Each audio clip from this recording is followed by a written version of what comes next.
Thanks for joining. So as people continue to funnel in, we've got a quick little get to know you activity. Well, thank you guys so much for coming. It really means a lot to all of us. We've been putting a lot of work into this, and we're hoping that you guys are able to learn something tonight. So thank you so much for being here, and we're going to once again introduce ourselves just so you get a good idea of who we are. So hi, I'm Aaron Rodriguez. I am a junior at the University of Texas San Antonio, and yeah, that's me. Hi everyone, I'm Ruth and I'm a second year double majoring in design media arts and communications at UCLA. And as I said earlier, I'm a marketing student at the University of New Mexico, getting ready to graduate with a business concentration in marketing. Okay, so before we get started, I just wanted to drop a couple of links in the chat and just announce a couple things about this workshop in general. So at the end of this workshop, we're going to be doing a Q&A, and we just wanted to give you guys a chance to anonymously submit any questions that you might have throughout the presentation. So I'm going to put the link in the chat now, and I'll also just pop it in a couple different times during the workshop, but just feel free to enter any questions that you have as we're talking here, and then we'll bring it up all at the end. And then also one last quick plug is we have an Adobe Discord. It's called like Adobe Creative Community or Career Community, something like that, a lot of C's. But this is basically just a big place for everyone who uses Adobe or is interested in getting started to get to meet each other. We have a ton of different communities by discipline, and it's just a good place to also stay up to date with all the events that us ambassadors hold. So all of us ambassadors like have events like pretty much throughout the year, and we always put all the promo here. So this is your best place to kind of get all the details as they come up. And if you have any questions regarding like the logistics of those links, like if they don't work for some reason, I know there's always technical difficulties, just let us know in the Zoom chat here. And then just to get started, so before we dive into the meat and like the stories of all this like workshop content, we just wanted to give a brief kind of overview for people who are new to the Adobe suite. So TLDR, Adobe CC is obviously a ton of different apps that you're probably intimidated by, but just like pizza topping, some of those combos are just meant to be. So everyone thinks of Adobe products as just things that you kind of learn in installments, so you just focus on like one app at a time. But what's actually been most helpful for all of us ambassadors is we realize that these apps actually work best kind of like in tandem and like when like used together. So for example, my favorite combinations are Illustrator and InDesign, Photoshop and Illustrator and XD. So if you want to just like take a screenshot of that and save that for later, that'll be a cool thing to explore. And I think what makes them so great is that each of them really has a strength, and they can like each kind of encompass a lot of different things, and you technically can build out a whole deliverable just in one, but it's a lot faster to just harness like the real like strengths and efficiencies of each app and then kind of like use them together. So if we go to the next couple slides, the first kind of like, I guess, suite within suite is using Fresco, Illustrator, and Photoshop. So these are your real like go-to apps for doing graphic design work. So whether that's kind of more vector illustrations, or if you really like doing collages and definitely like photo editing combined with graphics, these are your ones to go to. And then next we have video production. So we have Premiere Pro, Premiere Rush, and After Effects. So all of these just deal with like animation, video, and are super hardcore in terms of like getting all those like timing, music, and effects right. And then for emerging tech, we have Aero, XD, and Dimension. So XD is the one that I actually have the most experience with. And for anyone interested in UX or product design, this is basically your go-to. It's most similar, I think, to Figma, if anyone knows what that is. And then Aero and Dimension just deal with other things related to kind of like XR and then also web. So we have three kind of general paths that each of us fit into. And as we tell our personal stories, we're really catering towards these three different kinds of like audiences, since these are kind of also the three general archetypes that we've noticed a lot of our peers also fall into. So we have the independent creative, which is kind of more of like a freelancer gig kind of person. We have the end-to-end designer, which is kind of more of a kind of like classic professional workforce, also like UX geared kind of person. And then we have the entrepreneur that's really heavy on like making the designs get into action and have the marketing strategy behind them to really help them like have an effect on the public. Awesome. So I am the independent creative on our little panel of speakers. Little recap, I'm Aaron. I live here in San Antonio. I go to UTSA. And all I do is freelance, and I basically utilize my skills and talents to be able to make money. And with that money, I put myself through school. So with the Adobe Creative Cloud, I'm able to provide for myself, which has been a really cool experience. On my first slide, I'm going to be talking about how when you're a freelancer, the most important thing when starting out is legitimizing your work. Basically, what happens is when you start out, you might be intimidated by the amount of apps there are, and also where is your niche. When you're finding your niche, you got to figure out, who do you cater to? What am I passionate about making? And how do I make a name for myself in these niches? Well, that all starts with legitimizing your work. And basically, when I'm talking about different ways, different avenues of legitimizing your work, I put 3 main ones that have definitely helped me out.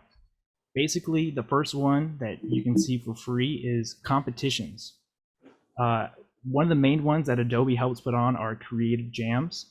And so Adobe will partner up with like MTV, Twitch, or for the one I competed in not too long ago, it was with local government entities to be able to do an app that was benefited your community. So in Adobe XD, we were able to make an app that we thought best helped our community. It was really cool. I got to place top 10 among 150 teams, and then we got to present our app to people at Adobe and in front of other people that make apps for a living. And we got feedback that not only benefited us, but really legitimized our work in that. Now I can put that on my resume. Next is film festivals. I love filmmaking. That is probably my passion. If I could drop everything and just make films, I would probably do that. But basically, with film festivals, what's cool is there's some free around the world, and there's also some that you can pay for. If you do the free ones, there's tons out there. For instance, these two at the bottom that says Cross Paths, and the one next to it, I Know Nothing. I Know Nothing was my latest one that I made in quarantine. I literally made it in the room behind me, which is like a 10 by 13 room. And with that, my work was shown all around the world. I had to wake up at like 3 a.m. one day to present my film in Bulgaria to a worldwide audience. And because of that, that's a really cool talking point during an interview, or when people say, do you do video production? You can bring that up and say, look, this is what I've done, and this is who's seen my work. And some of those people followed me because they liked it. It's a really cool way to legitimize your work as well. On top of that, exhibitions. If you're a college student like me, your school probably has different exhibitions or ways to present your creative works. So for instance, one of my films that I made for a class, the professors liked it a lot, and they're like, you should submit it to this exhibition. And now, because I did, it's now in the archives of UTSA forever, which is a really cool point. And I've been asked in interviews, like, what's the coolest thing you've done in school? And I was like, well, my film's in the archives at UTSA now, which is a really cool, little notch on the belt for sure. And all those things are free ways to work on something and definitely legitimize your work. Next is free work. And when I talk about free work, there's a little bit of a stigma. People can ask you, oh, can you just throw me together a logo real quick, or come out and take my picture? That's not what I'm talking about at all. Basically, what I'm talking about free work is like, pick projects that you're passionate about and you want to gain experience in by doing stuff you like. So one thing I do is, do a photo shoot for your friends. Go out and take pictures of each other, like at a park. Make yourselves look cool. Create content that really emphasizes your best traits and makes your portfolio stand out.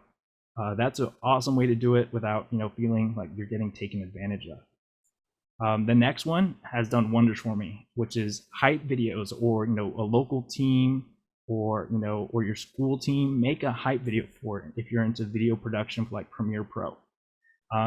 I did that in high school, and I didn't have a lot of friends. I quit band to focus more on video production.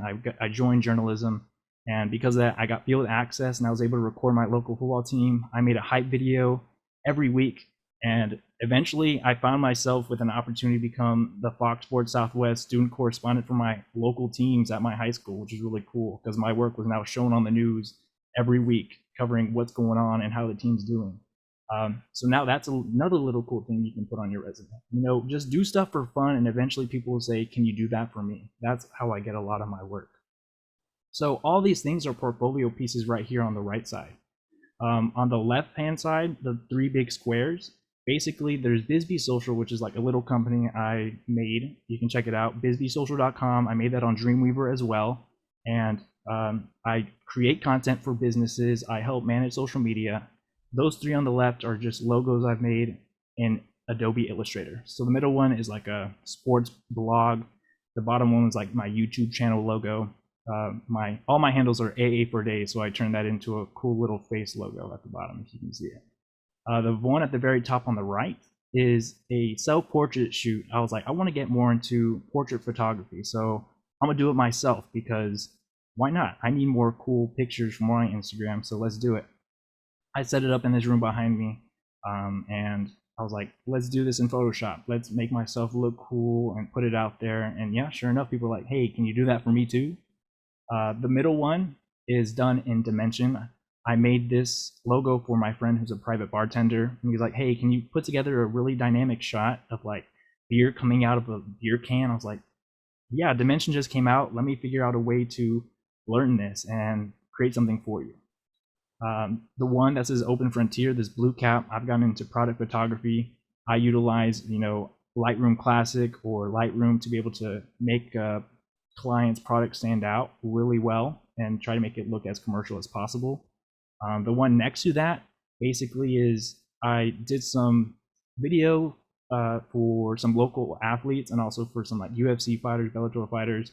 I got to throw in a little video vlog of their time here in San Antonio when they came to town. That was a really cool little thing to show people. And then the row below that is another, self-portrait that I did in Photoshop, and then my films that I edited in Premiere Pro, After Effects, and then like my little signature I put together in Fresco to brand my work. So all of these have kind of been opportunities that people are like, hey, can you do this for me? And most of the time I don't know how to do it, but I'm familiar enough with other apps in the Adobe Creative Cloud to be like, I'm gonna learn that. The amount of stuff out there, like on YouTube or with teachers, you can accept a job and really learn it almost overnight and just really tap into it and make the most of those opportunities. Then you were paid to learn and became a very a really cool portfolio piece as well. Next is collabs. You definitely want to collab with local talent as well. On my next slide, let's talk about the actual what it comes into developing your brand. So your brand is basically who you are and what you do. I don't care about what people know about my personal life, but definitely developing who you are as a creative is a very important step. There's 3 avenues you can take. You can look like an influencer. Do you want to present yourself in the best light to where brands want to approach you and rep their brand? Well, use Photoshop, use Illustrator. I'm not saying go Photoshop yourself up, but just definitely accentuate who you are, and put yourself in the best light to where brands want you to rep them. If you're an artist, utilize like Photoshop and Illustrator to really make really cool art pieces. Next, if you want to be like a problem solver, like a marketing guy, well, you're a freelancer and show that you can provide value to a business by posting content all about that. You can use Adobe Premiere Pro, Rush, to be able to create engaging content that when you DM someone saying, hey, I can provide this value to you, and they check out your profile, they're like, this guy's legit. You definitely want to experiment with who you are as a creative, and with that, comes like a certain vulnerability. When you're vulnerable as a creative, you are authentic, and people will buy into that and will buy into your brand. So definitely use your social media platforms as a portfolio, and also check out Adobe Portfolio. It's an awesome tool and resource to be able to definitely put your brand into a single place that people can experiment with it. Next, you're just going to want to post. Every post is like a line in the water. For my next slide, I'm going to be talking about how to maximize those posts, how to make the most out of every single one. You're going to want to not sell what you do, but sell the process. So what I'm saying is, don't just post the graphic. Talk about what goes into that graphic. Everyone just posts the final product, but people buy into the process in which that product is made. For instance, why do people buy cage-free eggs compared to factory farms? They like the process of the cage-free. So definitely, post a picture of, your timeline, post a picture of you designing or painting in Fresco. Show the behind the scenes, utilize stories to update people on the projects you're working on. It's all really cool because people follow that. Utilize TikTok, utilize Instagram. You'll see that all over the place. It's really trendy. and people love that stuff. Next, you're going to want to create a schedule. When you create a schedule, you develop consistency. This keeps you relevant. I'm not saying be like really neurotic about like, oh, I need to post 4 times a day. That way people don't forget about me. No, be strategic. I know Adobe does this on Twitter. They'll say, submit your timeline pictures on Tuesday. Then you can post your timeline of your Premiere Pro project, like up in the right-hand corner, every Tuesday, and just hashtag Timeline Tuesday. And it keeps it in front of people's, faces, and it really establishes you are and how you are consistent as a creator, and people buy into that as well. Next, this is a little more technical, but it does wonders. This is use all the fields when you're posting. For instance, location. Always tag a location. You don't have to tag right where you are for your safety reasons, but like if you're in the San Antonio area, tag San Antonio. People will probably be scrolling through there to see, because San Antonio is a touristy spot, they'll probably be scrolling through there to see what's going on. Even local people scroll through there to see what's going on. Use alternative text. No one really uses this, but when you go to a post, it's going to say advanced settings and go to write alt text. Alt text is used as a way for people who are visually impaired to, be able to see, or not see, but understand what's in a post. What's cool about this is you give it more data for the algorithm to be able to display it to more people that are interested in those subjects. Basically, what happens is if you post a picture of a digital painting, you can put digital painting of flowers. If people are interested in that, it's going to feed them that content as well organically. Next, don't skip on the tagging. Tag Adobe, tag creators you like, tag anybody that is relevant to what you're creating. It not only puts it in their attention, but it also puts it on their feed in their tag post, and utilize hashtags as much as possible. You're allowed 30 per Instagram post, and each one just is a different line in the water that can attract people to your profile. Next, engage in similar posts. Gary Vee has this famous $80 method. Basically, that what he's saying is put your 2 cents on other people's posts who are like-minded, and 2 cents up to $1.80. So go comment, DM a creator that you like and say they're doing a cool job. You don't have to be selling anything, just be an inviting person on social media, and people love that. They'll endorse it, they'll share your work, all that cool stuff.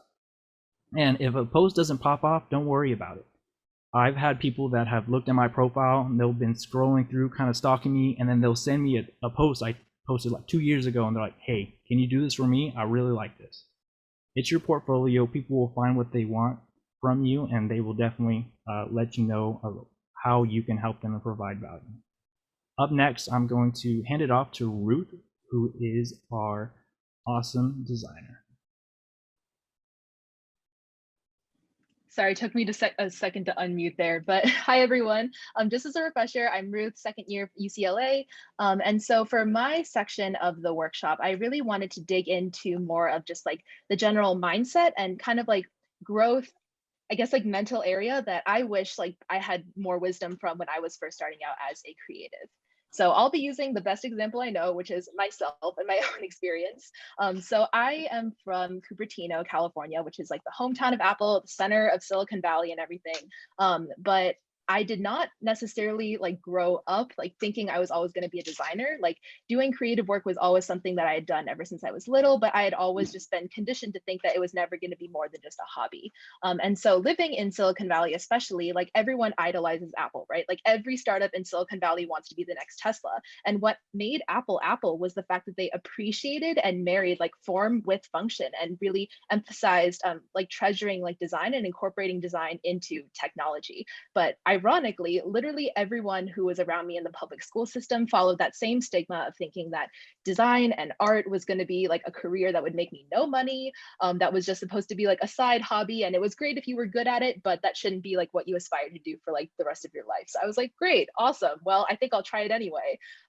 So I mean, growing up with the stigma definitely like I think hindered a little bit of like my mindset towards arts in the beginning, but specifically like when I started to take my first Photoshop class like during over the summer in middle school, and just like started exploring it, and then slowly kind of like branched out to all the other Adobe apps, and realizing just how powerful they were and how many of like my crazy ideas I could finally make into like physical content, that's what really made me just like push and drive towards figuring out, like, even if I didn't know what it looked like how I could make this like my life and really just dedicate all my time and energy towards pursuing it.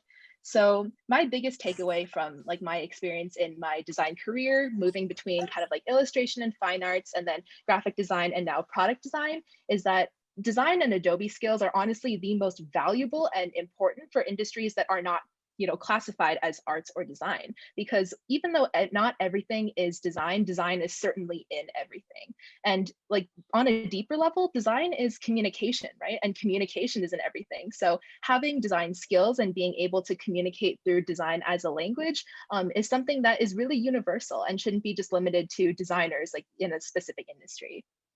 So more recently, a lot of industries, and I think the public in general has finally begun to realize like the importance of design and has been like making more room for design positions in different companies.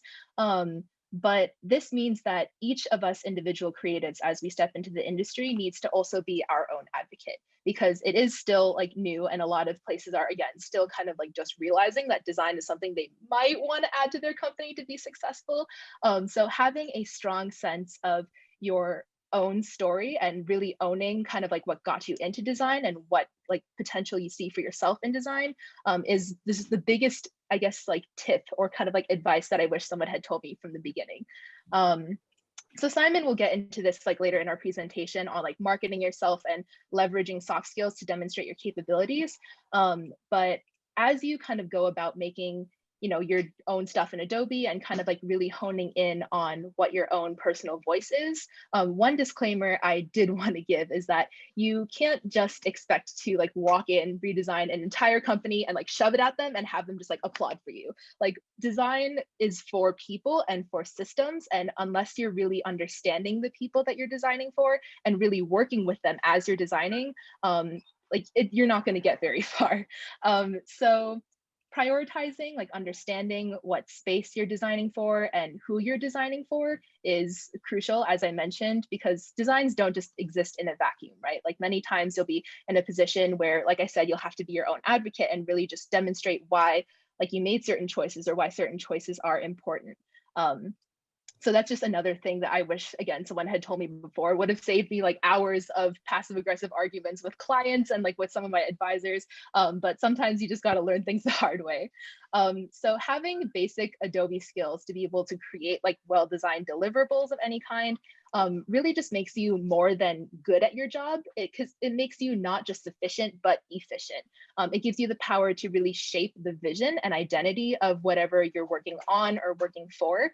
And ultimately, Adobe and art and design in general is about using your own unique values and your own language and experience to really like tell your story and also use your specific perspective and story to then boost other companies and other like initiatives that are passionate about the same things or share your same values and really appreciate the insight that you bring. So think of Adobe as more of like the means for you to materialize your voice and your story, and not just as kind of like an output. Like think of Adobe as more of like your language to tell your story rather than just something that, drags things around for you or is just like the means. So what has made me like believe, or what has made me believe that like anyone can make like the most money with Adobe is really just that going beyond your technical skills and know-how and really telling a story, expressing like the dynamics and development of a journey or a process, especially yours, is really what sells. Because when people, see like marketing and advertising for products and stuff, what they're buying isn't necessarily just the product, right? What sells a successful product is the idea. And so having a strong idea, a strong value, a strong story, I'll keep saying story throughout this workshop and I'll say it again because it's just that important. Story is what sells and your story is yours. So you really just have to like tell your story, for lack of a better word, and really put yourself out there, which Simon will get to later in this presentation. Because Adobe really is only as powerful as you allow it to be, and you are only as powerful as you allow yourself to be out there. So also, I just wanted to like add another disclaimer. Not everything has to be serious, as you can tell by my choice of slides. You can still make things that are like fun and meme filled and that like make no sense and just celebrate raw creativity and are still effective and still like really valuable and meaningful, not just for you, but for the communities that it goes out to. So using Adobe effectively is just about balancing like play and meaning and making sure that you really understand who you're designing for and where you're designing, like the space that you're designing in. And so tying whatever graphics you make, whether that's like branding for a particular company or like even just a single poster, really tying that to the core purpose and the people and the values of whatever that thing is for, and then enhancing it with your own, personal values and visions for the entity's potential is what I think, like, honestly, is what makes people money with Adobe.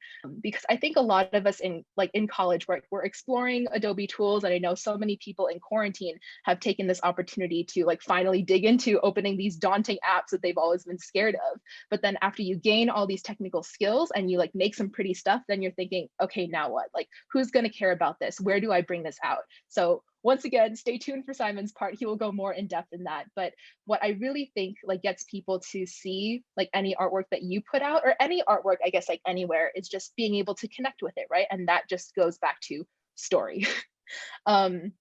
So start with why. I'm not sure if anyone's seen Simon Sinek's like TED Talk called Start with Why, but that's pretty much been like one of my biggest kind of like grounding inspirations and things that I always keep in mind when I'm designing, because design isn't just about making things pretty, it's about making things that communicate. And that's where the money will kick in to help you like back yourself up. And so just to be clear, like I make this sound so easy just talking about it, but I know it is hard. Like being especially a freelance designer or just being a college creative and trying to get a job in this economy is hard. I personally have shed my fair share of tears during recruitment season, and saying all of this is just so much easier to just, talk at you than to actually do. I know, trust me. And I almost feel like I'm clowning myself out, like saying all of this theoretically now when like it took me so long to get here. But I just wanted to like give this to everybody because this is definitely something I wish I had heard. And all of this pretty much is just the culmination of my like 20 years of figuring out what the hell design even meant. But now that I'm at this place where I can figure it out and even like share this with other people, this is where I feel like my like growth as a designer and as a creative, and as a college student has like really like taken off and begun. So yeah, that's pretty much my section. And now we'll be going into Simon, who will be emphasizing more about the importance and strategies for marketing yourself and carving out your own space in the industry. Well, thank you, Ruth. Thank you so much for that intro. Let's give it up for Ruth and Aaron both. They're so incredible at what they do. And at the beginning of this, they put together all the design. I told them, that's not my problem. You guys deal with that. I'll try and do the marketing. So in my experience, when I first got hired here at Adobe, they told me two things that I need. Number one, good presence on UNM's campus and a large social media following. And I told them, I have neither of those things, but I'll figure it out.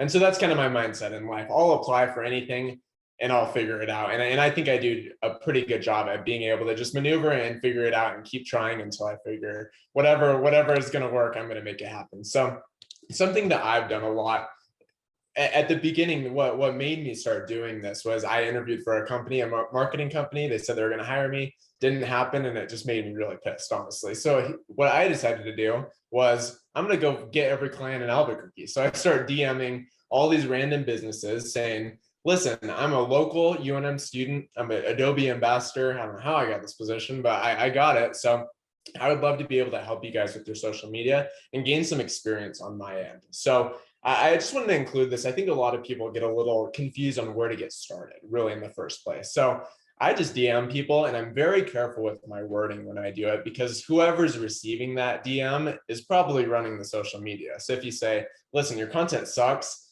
they're probably not going to respond to you. So crafting it in a way that I want to help you. I'm looking for experience. I'm a moron who would just love to learn more. Being able to shift that and making sure you're feeling as non-threatening as possible is really my main approach. So emphasize that you're looking for experience, ask if they need help, don't assume that they need help, and hopefully you can get your foot in the door. This client that I worked with, they're a dining hall.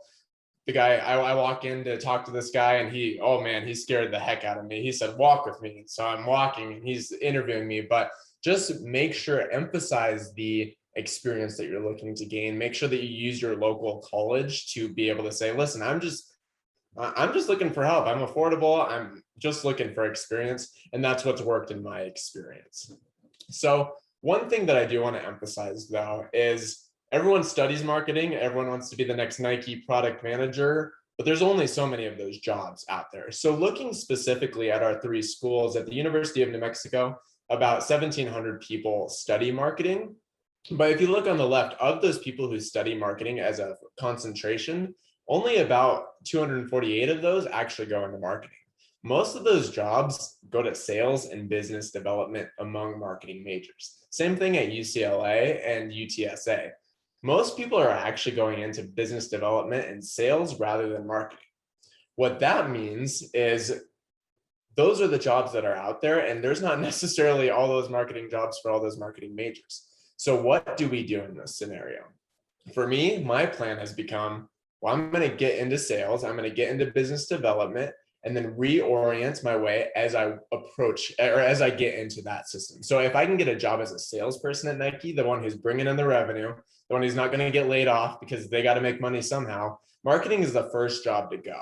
So I want to make sure I get some job security, get my foot in the door, and then from there, I can get people to vouch for me. I can get the higher ups at Nike to see, man, this guy kills it at sales. If he wants to do marketing, I bet he'll kill it at that too. So that's where I'm really trying to orient that. There's not necessarily all those marketing jobs out there. There's people who are far more experienced and talented than I am. So I got to leverage myself. I'm not the best designer. I got to figure out a more creative way to do that. And so doing that, you got to stand out, man. Like you got to be the most energetic. You have to know yourself well. So here's what I know about myself. I can give a good interview.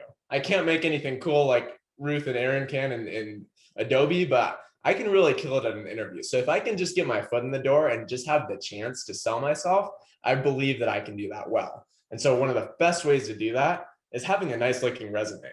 Most people are going to be looking through their resumes. It's going to be black and white, boring text, and the people are just going to be flipping and flipping and flipping, right? My resume, it's going to stand out a little bit more. We got some bright colors, we got some graphs, makes me look way more impressive than I really am. And so your plan is just to get, if you can get 2 more seconds of a recruiter looking at me, that's all I'm looking for, right? So tell a story. I say I increased workplace efficiency by 67%. What does that mean? I'd love to learn more. Simon, would you love to set up a 20-minute interview over Zoom via LinkedIn? Like that's what I'm looking for. I'm looking for that foot in the door. Learn how to sell yourself. No matter if you're doing marketing, if you're doing social media, whatever, you're always going to be selling something. So learn how to sell yourself really well. And Gen Z like me, and even millennials, we gotta adjust a little bit. We gotta be different. There's a lot of people doing the same business as they've always done. So if you can just come up with 1 or 2 ideas of how to do something better and how to make things more efficient, you've got a great chance at really moving up quickly within that organization. And then using LinkedIn, I just got on LinkedIn a few months ago as an assignment for my sales class. And all of a sudden now I've got all these connections. I've met with people at Adobe, I've met with people at HP. I just got talked to this guy with the Milwaukee Bucks yesterday. Like I have no business talking to these people. Who am I? Some 20-year-old kid who talks a lot. Like I have no business talking to some of these people, but using LinkedIn, I think people are bored right now. So they're willing to talk to whoever they're willing to talk to. So reach out, ask like, hey, I really like your resume. It's really impressive. What can I do? How can I learn from you? And in doing that, it's going to maybe set up a chance for a little bit of an interview or even just a conversation. So this is where you want your passions to shine. Aaron, incredible videographer. Talk about your passions. Everyone has skills. And even if you don't have skills, that's what a company is there for. They've got training programs in place. You're going to spend for the first 3 months learning everything you need to know about any position, right? So rather than focus in on your skills, and especially if you're a college student, you might not have the 10 years of experience they're looking for because you were 10 years old sipping on a juice box, right? So talk about your passions. Talk about what you really care about. I'm passionate about people. So any interview I give, I'm not talking about work at all. I'm talking about I love people and this is how I can show it. I also love Adobe. Like I really enjoy doing Photoshop, even if I'm not very good at it. I enjoy that. And so I can take my passions. I'm passionate about people. And through that, I've been able to mentor a lot of younger kids in my life. Through my passion with Adobe of creating content, I've been able to get an Adobe ambassadorship position. And I'm talking to you guys right now. My passions fuel what I do, and I can turn that into revenue growth. So again, you don't need to be qualified. Figure out those companies that you align with their culture, get your foot in the door and drive home that you are passionate. You don't have any bad habits that anyone has to fix because you don't have the experience. So knock down the point that I am passionate about people. I'm passionate about this company, and I can be taught those skills even if I don't have them right away. Moving forward, become desirable and hard to replace. I think COVID has shown every single one of us how quickly a job can disappear, and companies are looking out for themselves first. So my job in this workshop, I hope that I'm able to teach a little bit of this, is how do you make sure that you're not going to get laid off? You got to provide for your family. You've got to do whatever you got to do. Here's how I think you can incorporate all this together to make one perfect scenario. Most companies do not utilize marketing and social media as much as they should. Now, all of you guys who are incredibly talented with Adobe products, that's where you can get your foot in the door a little bit. You might not be studying marketing. You might be stuck in sales doing something that you hate, but get your foot in the door. If your branch doesn't have a social media LinkedIn page, start running that. Start creating graphics, even if it's just for an email thread. Hey, on Thursday at 3 o'clock, we're going to be doing whatever. Make a little graphic for that, send it out. And then when the layoffs do come, which they probably will, you can say, listen, you can lay me off, but not only do you have to replace someone who works as hard as I do, but you're also going to have to find someone to take on this mantle of running the social media. So it might not save you, sure, but it's going to give you a bit of a leg up from everyone else who might not be doing that. And as you continue to run social media, as you continue to bring revenue to a company, they're going to recognize that. They're going to say, okay, he's pretty good at this. Maybe we should move him into marketing instead. Maybe we should move her into marketing instead, right? So using what you've got, the jobs that are out there are mainly sales and business development. Get your foot in the door, start creating graphics, start using your passions that you already have, work your butt off doing any sales and business development. But on the side, you can bring in some of those passions that you really care about, doing social media marketing, do anything like that. Bring that in to your already existing job and then work your way up. Then you've got people vouching for you. You know who the marketing department is. They would rather hire their friend and promote from within rather than hire some random stranger that you have no idea about their work ethic, right? So work your way up. Never stop networking. There's always more positions out there. A career is great, but it's just a job. So look out for yourself. Take care of you. Never stop networking. Get in contact with anyone who could possibly want to talk, and slowly build your way up there until you're running Nike or Adobe or whoever's social media manager, and you get exactly what you're looking for. So that's all I've got for you. We're going to take some questions now. I know Ruth is monitoring that chat a little bit, but if you guys have any questions currently, feel free and drop them in the chat or unmute yourself and you're welcome to ask as well. Yeah, maybe we can give it like 30 seconds. Like if anyone wants to just submit their questions now, go ahead.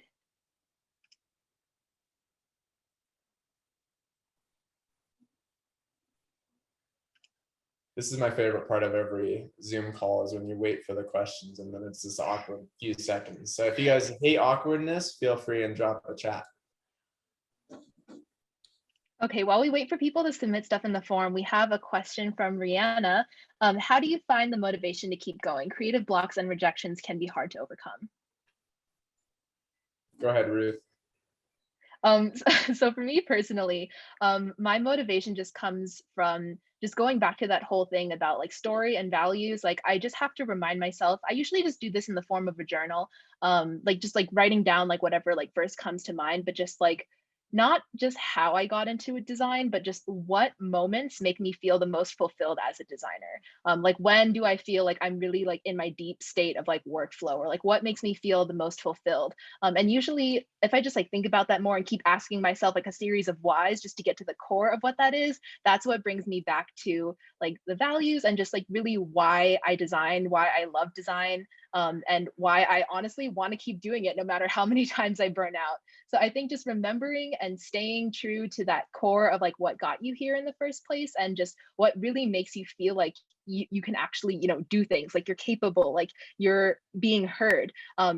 And just reminding yourself of what those things are, and just going back to wherever they are, like available in your life. So for me, sometimes that's like going back to the small, like the individual friends that I've made in quarantine who are also in design, and just having calls with them, talking about like what designs they've been working on, and just like kind of really like hashing out with them like the difficulties of like being a designer in college, and especially like looking for a job during the pandemic, and just like connecting over our like shared experiences and interpretations of design just really gets me excited about it again, and often just brings back like ideas that I might have like forgotten because I was too busy, or like things that I even like dismissed as like not possible, because honestly nothing is impossible. So yeah.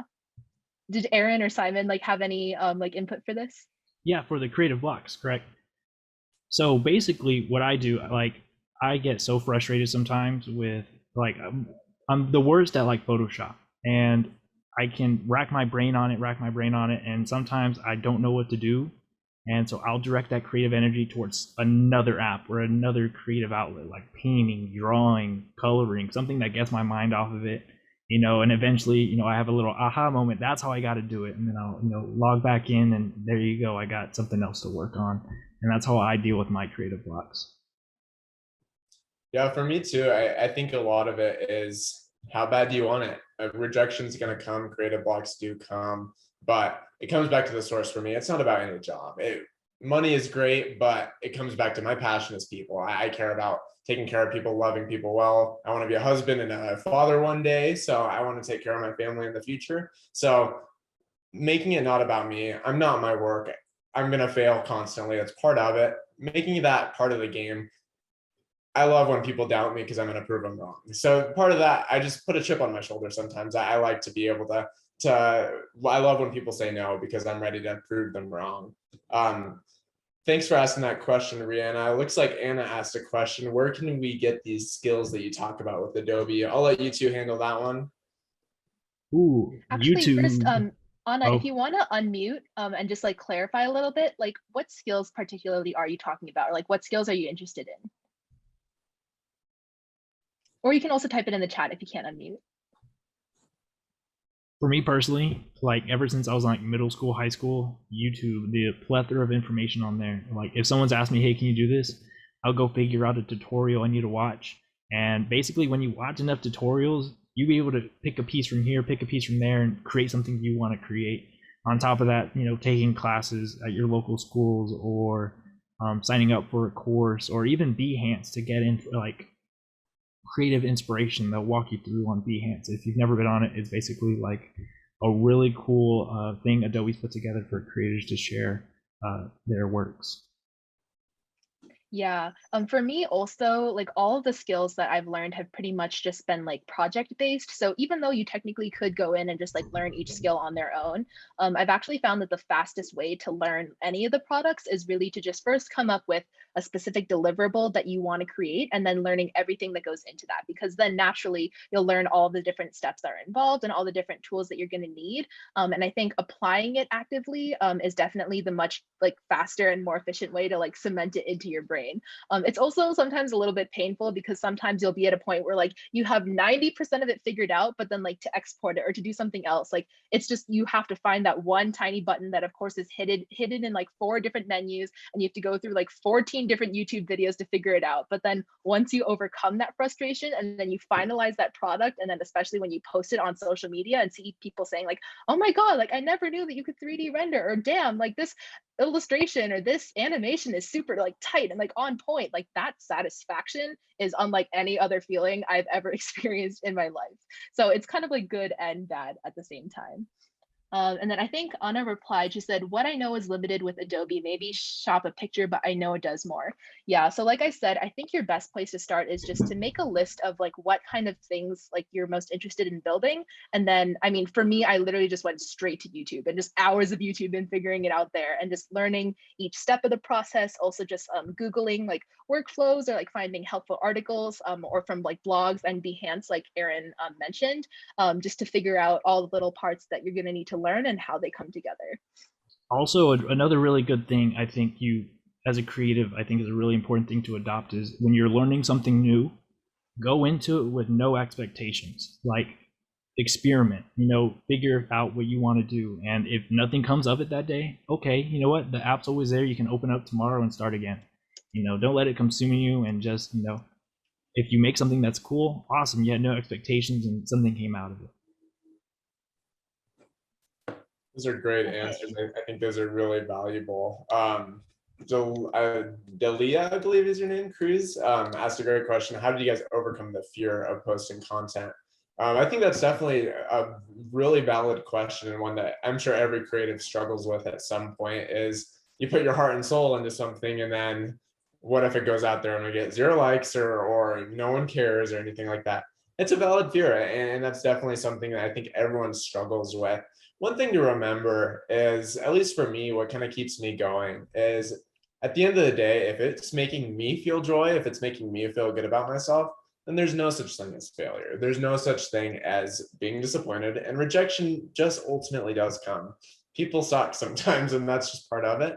And so if you can be proud of something, then post it. And even if you if you're only going for a reaction, then sometimes people won't like things, and that's okay. Everyone's different, and we're allowed to have feelings and emotions and all of those things. But ultimately, be proud of who you are, be proud of the content that you're putting out.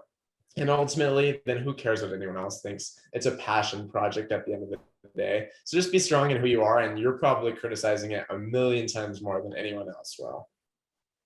Yeah, and then I think before we switch over to the questions that are in our forum, Delia also asked, can you talk more about how you figured out your personal branding? Maybe Aaron can take this one. Yeah, so this kind of feeds into the other question, was how do you overcome the fear of posting on social media? And when you develop your personal branding and you want to market yourself, align yourself with other creators you see that do what you would like to do. So if your personal brand is darker colors, or if your logo, you like the way Apple looks, or different creative agencies have a look, definitely adopt that. Experiment, look up cool fonts, do font studies on what colors mean, what fonts mean, and definitely the visual aspects of design. When you have a meaning behind what your personal brand is, and when it's personal and it means something to you, it will come together really nicely. And the coolest thing is that nothing is ever permanent. I can tell you, I've gone through probably like 3 different YouTube logos because I'm like, I'm gonna change it up, and that'll be in a span of like 6 months. Nothing's ever permanent. So definitely experiment. If it doesn't work for you, cool, change it up. And then it's like, look, this is what I worked on. Now you have another little cool portfolio piece. Awesome. Okay, so I think we'll switch over to the questions that are in our form now. So for starters, how much time have you all spent learning the programs that you use, and what are some ways that you learn, or what are some ways you learned that you would recommend? For example, a specific YouTuber or LinkedIn Learning, etc. So, For me, go ahead, Simon. Go ahead. Okay, no, I was gonna say, like, I've been probably using Adobe stuff. So like, my dad's a graphic designer, and he works with like big brands like Adidas, Reebok, Nike. And as a kid, I saw that him working on these super cool projects. I was like, I want to do that. But I quickly learned I'm not a graphic designer, so I experimented with like the other apps, and that's where I found like Premiere Pro and After Effects are like my favorite. So if you're into, like, let's say video editing, Justin Odishu, Peter McKinnon, let's see who else. I'm trying to think of, like, Corridor Digital, just for inspiration. Like, figure out what your niche is first, and then when you just search stuff, you will see common names that have millions of views, and you're like, okay, these guys are cool. I'm gonna check out their socials, see how they do things. And they even post tutorials because people love that stuff from them. So definitely check that out. For me, I like I said, I don't have the experience that everyone else here has, but I've probably spent about 30 to 40 hours using Adobe products total. A lot of Photoshop I just mess around with and keep failing at creating something that I want to make, and then eventually it starts to get a little bit better. A lot of it is just Googling things, YouTube. I don't really have anyone specific that I do go to, but I really a lot of it is just experimentation and figuring it out until it works for me. Yeah, for me, specifically since I've been doing more like UX and product design lately, I guess like my favorite or like most inspirational YouTubers have been Julio Fernandez. I'll write this all in the chat after, so you don't like have to like hunt for the spelling. But Julio Fernandez, Chun Buns, which is I think Christine Chun is her name, and then also just like Adobe XD has like a lot of videos and tutorials on there too. So I definitely just like do all that learning, and sometimes they also have other like cool tutorials on XD that are like available through other kind of like Adobe communities. There's so much Adobe on the internet. If you just search up Adobe XD and like tutorials, you'll find so much stuff.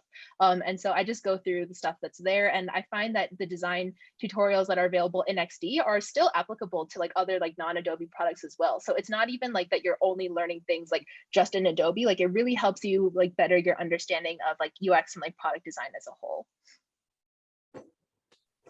All right, and then next question, interested in identifying Adobe tools toward building AR experiences centered around Adobe Aero. Am I too early, question mark? I think you're just on time, just because like that is an emerging tech, and literally you see it with like Snapchat filters, Instagram filters, VR, AR, all that stuff is becoming really mainstream. So if anything, you're right on time, if not a little early, to really learn the product from its inception to, who knows where it'll go. Like my dad, since like he's a graphic designer, he remembers when Photoshop came out and he used it in his first iteration. He's been using it ever since. And that little, where he started definitely helped him out a lot. So you're just on time. I don't have too much experience in that, but I've always wanted to experiment with that, and I'm just waiting for the opportunity and time to dedicate to it. And then next question is, as a freelancer, how do you search for clients?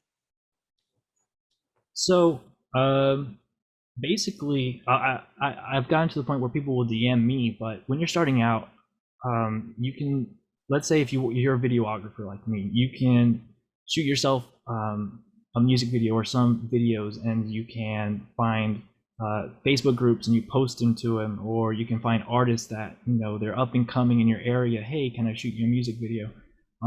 Find projects that you think would be cool portfolio pieces and reach out and show the value that you'll provide them. So if it's like an up and coming musical artist and you want to do a music video, well, there you go. You can provide them a music video, and then this up and coming artist is now in your portfolio. So be open-minded. Utilize Facebook groups. Facebook groups, especially here in San Antonio with the rising film scene, has worked wonders. I hopped in one because I want to get more in depth in the filmmaking aspect, and because of that, I've made connections with casting directors, people who do commercial videographers and need assistance every once in a while. And because of that, you will learn how they run their business, and you can kind of build off of that. So basically, search out what you would like to do and see who could help you get there. Awesome. And then our next question is, how are you so motivated? I'm so lazy, SMH. Simon, do you want to start? Yeah, so for me, ultimately it comes down to, I know if I don't work hard, then someone else is going to get those jobs out there, or someone else is going to take away some of those opportunities. So for me, I get up every single day, passionate about people, but also I'm looking out for myself. No one else is going to do the work for me. So got to get out there and hustle. Want to make money. I don't want to live on ramen for the rest of my life like I'm currently doing. So that's kind of what motivates me. That's what helps me keep motivated. Yeah, and also just like a disclaimer, like since we are hosting this workshop, like we definitely seem like concentrated motivation, and we are definitely not like this in like everyday daily life. So like please do not get the idea that like this is how like I talk and like speak and behave like every single day. Like some days I literally like wake up and snooze my alarm like 25 times because I just physically like don't want to get out of bed. And especially like in quarantine, like your bed is like the one like safe place like that you can just like be and not have to constantly deal with like message notifications and like people demanding stuff from you on Slack and like it just everything about remote work going crazy. So we definitely have our days, but I think what mostly like keeps me like anchored to and just like passionate about like design specifically is since I, like most other people, spend a lot of time on YouTube, and I watch a lot of like videos about emerging technology and about like upcoming designers. And I've also watched this show on Netflix called Next in Fashion with Alexa Chung and Tan France, and just watching those kind of like incubator shows where you just get creators together and they like make stuff together, but then also like kind of show their own like unique styles and voices, and just like celebrating the craft of creativity itself is really what gets me excited about it again. Because I mean, especially in quarantine, I'm sure everyone can relate. I've been dealing with like droughts of motivation because especially as a creative, like you thrive on like physical experiences and like sensory like immersion, and not having that anymore is just like life breaking. But I think like watching like videos about emerging technology and about all the ways that like the future is still currently being built despite all of us being locked inside, and then also like watching shows of people, you know, doing things like tangibly, like still safely, and just like again a celebration and like wealth of creativity in one place kind of like bring some of it back for me. And even though obviously I'm sad and I like miss it because I can't have it for myself in the moment, just knowing that it's still out there and that it still exists and like trying to believe in it as much as I can really just like helps me stay grounded no matter like what kinds of ups and downs I go through. For the sake of time, before we're going to continue answering questions, but I know it's coming up on an hour, so we're just going to give a few next steps for if you guys want to learn more about Adobe, or if you'd like to enter into win some of these Visa gift cards that we're going to be giving out. We're just going to share these next 2 slides, and then we will continue answering more questions as we go. We do have this event coming up with Adobe. I just realized now there's not a date on that. I'm not sure if it's April 20th. I can drop the link in the chat. Perfect. So this is going to be a really cool opportunity to be able to talk with some executives over at Walt Disney, Adidas, Google, hosted by Adobe in collaboration with Intern. So you really don't want to miss this event. It's a bit of a continuation on what we've talked about, but people who really know their stuff even more than we do. So it's a great opportunity. You're welcome to sign up. Aaron just dropped that link in the chat. And then to win those Visa gift cards, we are asking you follow all 3 of us on Instagram, and then join the Adobe Discord. I believe Ruth can drop that in the chat. Introduce yourself, include one thing that you've learned from the workshop today inside the introductions tab, and make sure and hashtag money moves at the end of your intro, and then we'll be selecting those Visa gift card winners afterwards.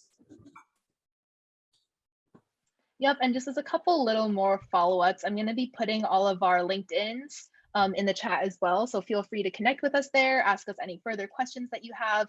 And then there you can also see a little bit more of our individual experiences if you're interested about, you know, chatting with us about any of those.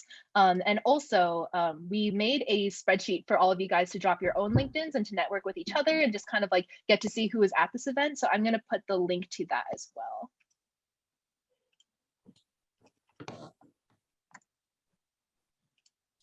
And so if anyone needs to hop off, we completely understand. Thank you so much for coming. In the meantime, we will continue to answer questions. If you have any more, feel free and drop them in the chat. I know we still have a few on the work sheet as well, but just thank you guys so much. We really, really do appreciate it. And one last little thing, we're going to put the Twitter for Adobe Care in the chat as well. So if you know, in the process of exploring your apps and making different things, if you ever have any questions specifically for Adobe support, feel free to just message them there. Cool. Thank you. Awesome. So what's the next question? Let's see. I know there are some in the chat real quick we can address.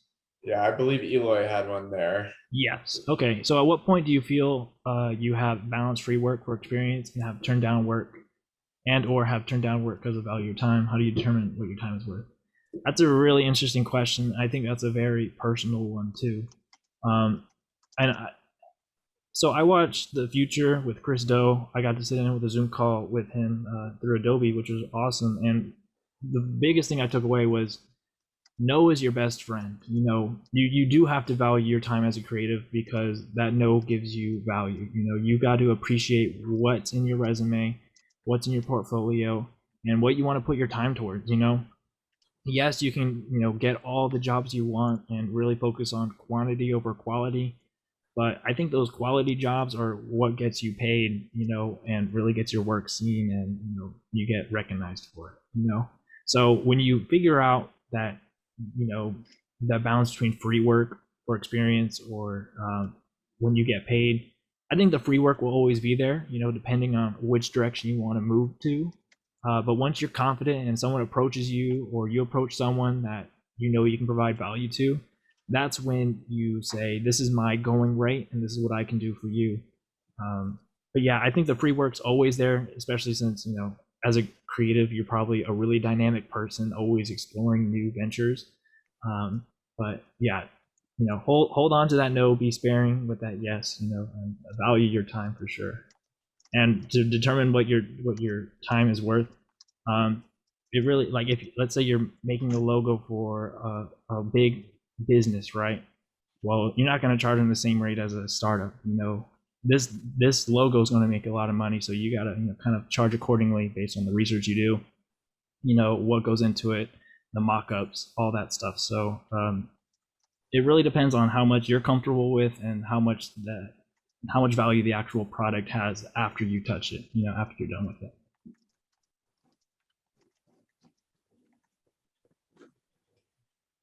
All right, I think we had one other question earlier in this chat. I'm trying to scroll up. How do you handle payments as a freelancer? Do you invoice everything? And what about taxes?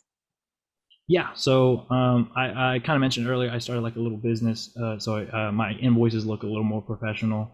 I mean, yeah, you can do like, Cash App in here and stuff like that. But when it comes to taxes, I know I'm not a financial advisor by any means, but there is like a self-employed tax, for like sole proprietors and stuff like that.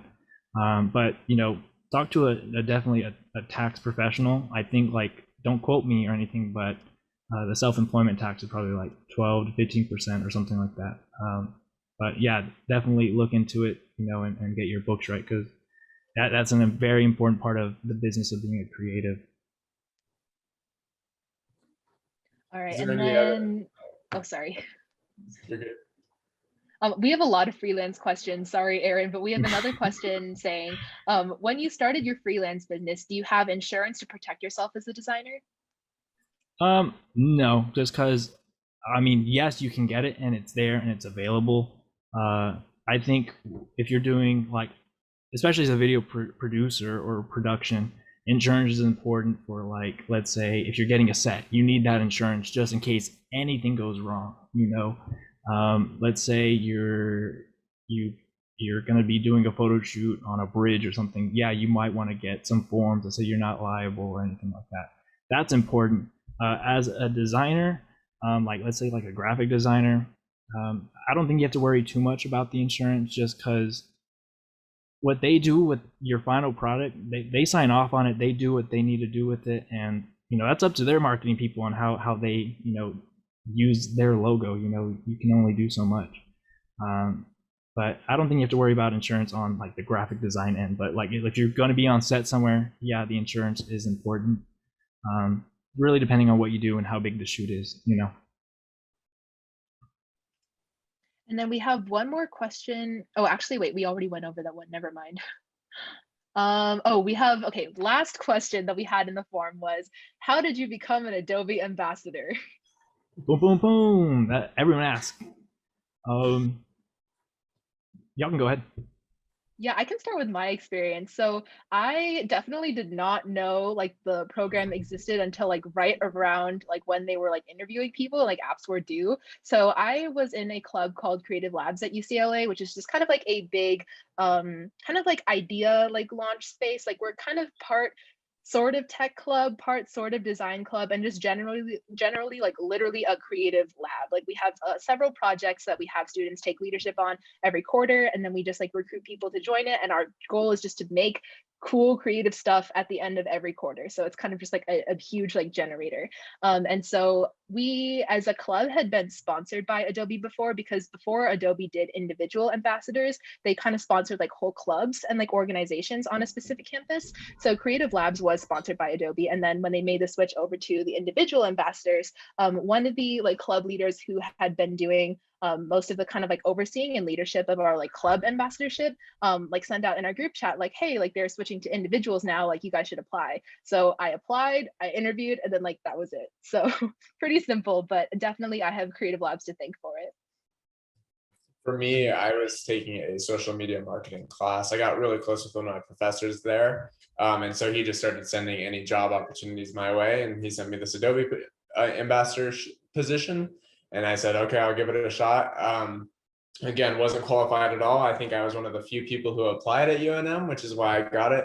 I think I was the last ambassador hired, and they took several weeks to get back to me. So I don't know if that was because no one else better applied, but going through the interview process, I was able to just touch on, again, I wasn't qualified, but I was able to find ways to get things done. And so I utilized a lot of email marketing and a whole lot of other options rather than being able to rely on my social media following. So again, it was a professor who invited that connection for me, which is so valuable, and I'm thankful for that. And that's how I've been able to do so many different positions, was a lot of professors referencing me just based on my schoolwork. Cool. And mine was someone reached out to me on LinkedIn. At the time, I was working with my local county government doing like graphic design and video production. So I was really reposting everything I did on my personal page. So maybe they saw it. I don't know. And they're like, hey, we would love to interview you. I think you'd be a good fit. What was funny is kind of like similar to Ruth. There was like an Adobe ambassador little group on my campus, and I did not know about it at all. I totally would have joined about it if I would have known about it. But it was really cool because I was able to join in and really plug myself in and really find all these new friends that had a similar interest to me. And it's really cool. Some of them are here. So shout out to the Adobe Ambassadors at UTSA. But yeah, that's how I was reached out to. And I submitted my portfolio, did like 2 interviews, and same assignment. I waited like weeks to know. But yeah. Yeah, and so basically the way the program works now is there's just like one representative for every university. So your university probably has one. So if you don't like know the person, or if you don't know if you have one, you could even just like let us know, and then we could like help, try to figure it out for you. Because if your university doesn't have one, then you could definitely apply to be the one for your school. So is there any other questions that anyone has? You can ask us anything. I'm a pretty open book, so feel free and shoot away. Rihanna says, you all are awesome ambassadors, and we love Rihanna too. She's one of our favorite ambassadors.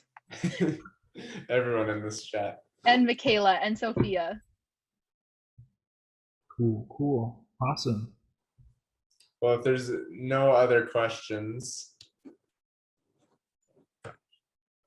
I think I froze for a second. Yeah, feel free to unmute yourself. I mean, there's only like 30 people in here, so if you want to ask questions live, go for it. We're here. But if no one does, we can shut it down. Make sure to go to the Discord, please. That's where we'll be doing the giveaways. Make sure to talk about yourself and what you learned from here and stuff like that. And you are entered into the chance to win a Visa gift card. Get that money. How long do we have to enter? do we have to enter? Oh. It's a great question. I'm pretty sure I don't know. We were talking to our manager, and I think they're going to try to do it this week for sure. We'll shout it out in there also, saying, hey, this is the last chance to enter. So as long as you join, you won't miss it. We'll definitely let everyone know. Definitely the sooner the better, though. Like, try to get it in maybe like within like 48 hours, just in case, because if they do decide to like get it done faster, I don't want us to have like given you false information. You're like sending it at the end of the week, like, wait, why am I not like eligible? People saying they can't join. I'll drop another link in there in the chat so people can join. Oh, unable to accept invite. I've gotten that message a couple times too. Like when people send me like perfectly valid links, it'll just say like unable to accept. So I know that happens sometimes. Sometimes you have to regenerate. Oh, okay. Let me see if I can regenerate it right now.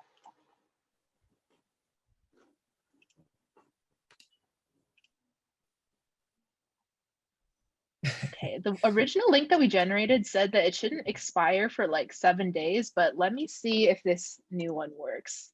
Go ahead and try that, or try either one. Awesome.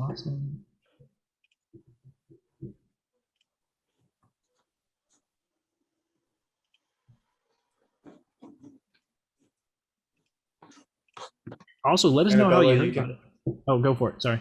yes, you're welcome to message any of us on LinkedIn and we can try and get it figured out for you if we need to as well. I want to make sure that everyone's being able to be entered. Oh wait, they're saying it still doesn't work, huh? Let me That see. is very weird. Let me see. It's funny. Okay, try this one. I think it's so funny. We had so many conversations about it. Me, Simon, and Ruth about how tech knows when you want stuff to work. You know. Yeah.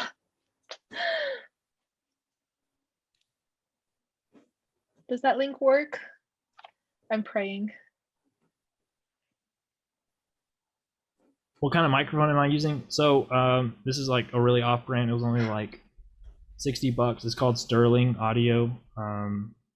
But yeah, I got it at like Guitar Center for like $60. But yeah, Sterling Audio. It's kind of like the what's it called, the AT 2020, just a little cheaper. But yeah, I really like it. If we're not able to get the Discord to work, we do have pretty much everyone's either email or LinkedIn on file, so we can sort it that way and make sure that everyone has an equal and fair chance to be able to win some gift cards. Since you guys waited so long, we appreciate you, and we'll make sure that you guys are taken care of. Yes, for sure. Here's one more try just in case. Matthew asked if he can unmute. Yeah, absolutely, Matthew. We'd love to hear your question. It's not really a question. It's more of a comment. Simon, I noticed your resume looked very nice. Thank you. I also made my resume actually using a combination of a website called Canva and Photoshop. So basically, I kind of made a base in Canva, and then I went and put the finished, made the finished work in Photoshop. And I have to really recommend that if you're an artist or you make marketing materials, you make logos, whatever you like, make sure you put your piece somewhere, or a piece that you like somewhere in your resume. I guarantee having everything, nice and blocked out looks great, but it looks even better when you say, hey, this is my thing. That's great. Yeah, that's great advice. Thank you for sharing that, Matthew. Another great tool that a lot of people don't, I think, utilize as much is InDesign, which is, you can make the layout, and the same way you said you drop stuff in there. I've used InDesign to make my own resume or cover letters or magazine layouts. It's all about page layout, and it's a tool just like that as well. It's super cool, and it's cool because like you can link it with the libraries, and anything you make in Photoshop, you don't even have to save it to your computer. You save it in the library, and it's automatically transferred to InDesign, which is a really cool thing. Let's see. Vicus said, is everyone in college or in the industry?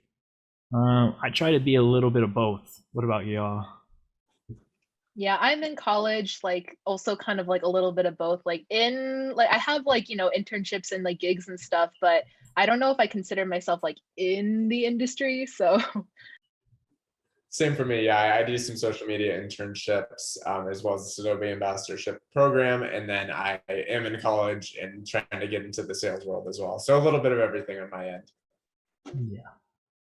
Cool. Barbara asked, do any of you have your own websites? I'll drop the one I made in Dreamweaver, which is an Adobe product there. That's my little company that I use for social media marketing, content creation mainly. But yeah. Yeah, my portfolio is definitely still under construction, but I'll have it on my LinkedIn like when it's finished. So if you like connect with me there, and like I'll definitely like have it kind of like there or announced when I finally find the time to finish it. I traditionally just use LinkedIn for my stuff. I'm not very more design oriented. So most of my content you'll be able to find on LinkedIn. I share quite a bit on there. I connect with people the best that way. So my LinkedIn was dropped earlier, so anyone's welcome to connect with me there.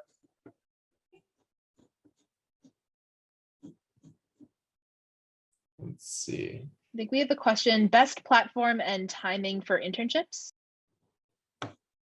That's a great question. I think I can't speak for everyone, but everything that I've learned, some people are like, well, maybe I should wait till my senior year so that I can get into an internship and then be hired right away.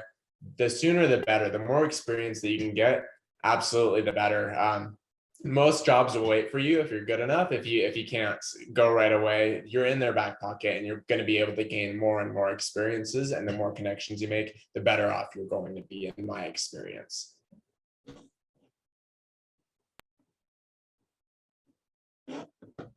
Is biz social hiring? I've always wanted to expand. Who knows? Cool, awesome. Well, thank you everyone for joining. For sure, it's been so much fun to talk to y'all, to learn with y'all, and to connect over Instagram, over LinkedIn. It's such an awesome networking event. Make sure to keep up with everything that we're doing, whether it's on our socials, in the Discord, all the events Adobe puts on. They're super useful, and free. So definitely keep up with it. Yeah, we have a lot of workshops that we already know are in the works from ambassadors and aren't even posted in the Discord yet. So we know there's a lot of good content coming your way. So trust us, save the dates or just be in the Discord for the drops and you'll thank us later. Yeah, they do tons of giveaways in there too. So if you ever happen to win, full year of Adobe Creative Cloud, that's possible in that Discord. So in the meantime, we'll have that chat saved. We'll make sure that everyone's taken care of. If you can't get into the Discord, we'll send out the recording via both LinkedIn and our workshop registration sheet, just simply because Discord doesn't seem to be working. But we will make sure that everyone has any content that they need and everyone's well taken care of. Awesome. Thank you, guys. Have a good rest of your day or night, wherever you are. Thank you guys so much.